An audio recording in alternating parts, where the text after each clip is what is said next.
Miss হবে না আপনার পছন্দের টিভি শো। দেখুন জি5 অ্যাপে একদম ফ্রি। দেখেছো মা, আমি এত ইম্পর্টেন্ট একটা এভিডেন্স পাঠালাম, তারপরেও এই ইন্সপেক্টর অভিষেক রায় আমায় একটা থ্যাংক ইউ অবধি জানালো না। কতটা অভদ্র ভাবো। পুটি, উনি ভদ্র নাকি অভদ্র সেটা জেনে তো আমাদের কোনো লাভ নেই, তাহলে সেটা নিয়ে আর ভাবিস না। তবে একটা কথা কিন্তু বলতেই হবে, উনি খুব অনেস্ট। না হলে চারপাশে তো কম খারাপ লোক দেখলাম না, সেখানে উনি কিন্তু শেষ পর্যন্ত পাল্লা দিয়ে আমাদের বাঁচানোর জন্য লড়াই করে গেছেন। মা, উনি একজন পুলিশ অফিসার, ওনার দায়িত্ব আর কর্তব্যের মধ্যে পড়ে নাগরিকদের সুরক্ষা করা। সবই বুঝলাম, তুই যেটা বলছিস সেটা আমি জানিও, কিন্তু পুটি আজকালকার দিনে কটা পুলিশ অফিসার এই কথাটা মনে রাখে বলতো? দেখ, উনি কিন্তু সত্যিটাকে খুঁজে বার করার জন্য ওখানে ছদ্মবেশ নিয়ে গিয়েছিলেন, আমাদেরকে প্রোটেক্ট করেছিলেন, শেষ অবধি ওখানে ছিলেন। তার থেকে কিন্তু এটাই বোঝা যায় যে উনি যেটার পেছনে পড়েন সেটার শেষ দেখে উনি ছাড়েন, আর সেটাই আমার ভয়। তুমি কি বাবার ব্যাপারটা নিয়ে বলছো?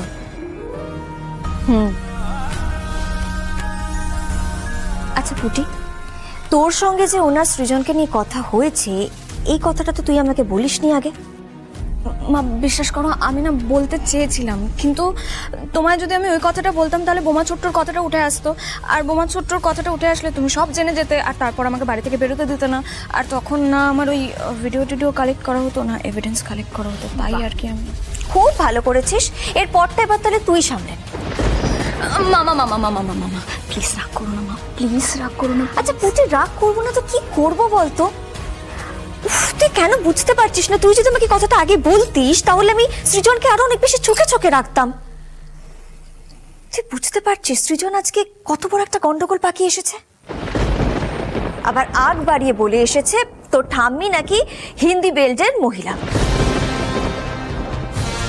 আমি যে এখন কাকে সামলাবো আমি কিচ্ছু বুঝতে পারছি না। তোর বাবাকে আমি বাংলা শেখাবো নাকি তোর ঠাম্মিকে আমি হিন্দি শেখাবো আমি কিছু বুঝে উঠতে পারছি না।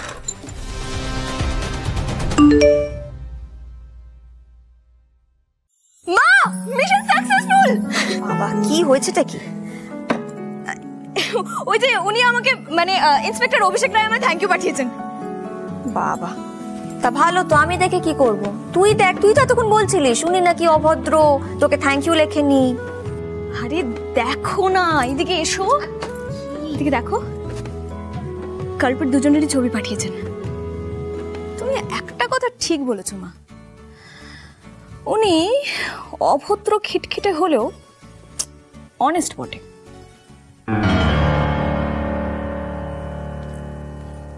কি হলো, তুমি এরকম মুখটা করে রয়েছো কেন?